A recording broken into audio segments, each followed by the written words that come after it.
জানো তো, আজকে ছিল আমার উপর একটা গুরুদায়িত্ব।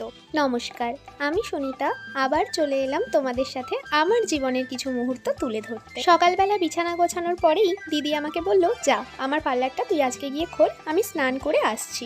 আমি তো শুনে ঘাবড়েই গিয়েছিলাম, কোনোদিন ছাতার মাথায় এসব করেছি নাকি। আর তার উত্তরে দিদি আমাকে কি বলল জানো?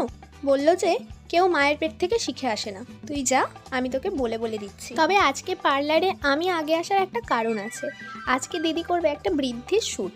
যেহেতু আমার দিদি মেকআপ আর্টিস্ট, তাই ওর কিছু কাজের ছবি ভিডিও শ্যুট করে রাখতে হয়, কারণ মানুষ তো আগে কাজ দেখবে তারপরেই ওকে বিশ্বাস করবে, তাই না?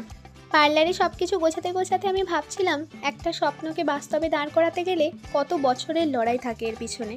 বাইরে থেকে আমরা একটা সাজানো স্বপ্নকে দেখতে পাই, কিন্তু তার পিছনে যে কত রাতের ঘুম, ছোট ছোট ত্যাগ লুকিয়ে থাকে সেটা কেউ দেখি না। গ্রাম থেকে উঠে আসা এক সাধারণ মেয়ে কলকাতার বুকে নিজের একটা পার্লার দাঁড় করিয়েছে। ছোট্ট ছোট্ট হাতে সাজিয়েছে সব কিছু, নিজের মতো করে গুছিয়েছে। অবশ্যই জিজু পাশে ছিল বলে পথটা আরও সহজ হয়েছে। তাও ওকে দেখলে আমার নিজের স্বপ্নগুলোকে শক্ত করে ধরে রাখতে ইচ্ছে করে। তো দেখো, এরই মধ্যে আজকের মডেল চলে আসলো। মডেল বলতে ও ছিল দিদিরই একজন স্টুডেন্ট, আর দিদিও দিদির ছোট্ট ছোট্ট তুলির টানে ওর চোখ নাক একদম জীবন্ত করে তুললো। কি যে মিষ্টি লাগছিল ওকে সাজানোর পরে, একদম লক্ষ্মী প্রতিমা। এমনিতেই ও দেখতেও খুব মিষ্টি। দিদি ওকে সাজাচ্ছিল আর আমি সেই ফাঁকে স্নানটা সেরে আসলাম, কারণ আমাদের প্ল্যান ছিল ওকে নিয়ে আমরা একটু সুন্দর জায়গা দেখে বাইরে শুটে যাব। আর জানো, আমাদের কাছে না ছিল কোনো ডিএসএলআর ক্যামেরা, আর না ছিল কোনো ভালো ক্যামেরাম্যান। আমাদের টিমটাই ছিল একদম অন্যরকম। দিদি হলো মেকআপ আর্টিস্ট, আমি হলাম ক্যামেরাম্যান, আর দিদির স্টুডেন্ট জয়িতা হলো মডেল, আর জয়ন্তী মানে দিদির পার্লারে যে কাজ করে সে হলো অ্যাসিস্ট্যান্ট। ও অবশ্য আমার একটা ভালো বন্ধুও হয়ে গেছে এখন। আর তারপর যেটা হলো সেটাকে শ্যুট না বলে যুদ্ধ বলাই ভালো।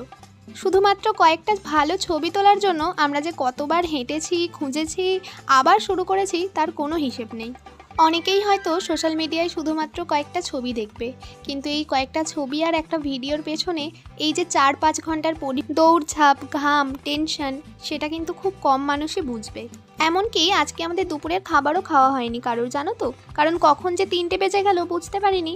আর বিকেলের আলো চলে গেলে ছবি ভিডিও কোনোটাই আর ভালো আসে না। এদিকে একটা মজার কাহিনী হলো, আবার আমাদের এই ছোট্ট মডেল এখান থেকে শ্যুট শেষ করে টিউশনে যাবে, তাই ওকে তাড়াতাড়ি ছেড়ে দেওয়ার তাড়া আছে। আর তোমরা বলো তো, আমার দিদির হাতের কাজ কেমন, আর এই ছোট্ট মিষ্টি মডেলটা কেমন? আর তোমাদেরকে একটা কথা, নিজেদের স্বপ্নটাকে কোনোদিন হেরে যেতে দিও না, ঠিক একদিন পূর্ণ হবে, দেখে নিও। সন্ধে 7টার সময় খাবার খেয়ে আজকের ভিডিওটা শেষ করছি। দেখা হচ্ছে পরবর্তী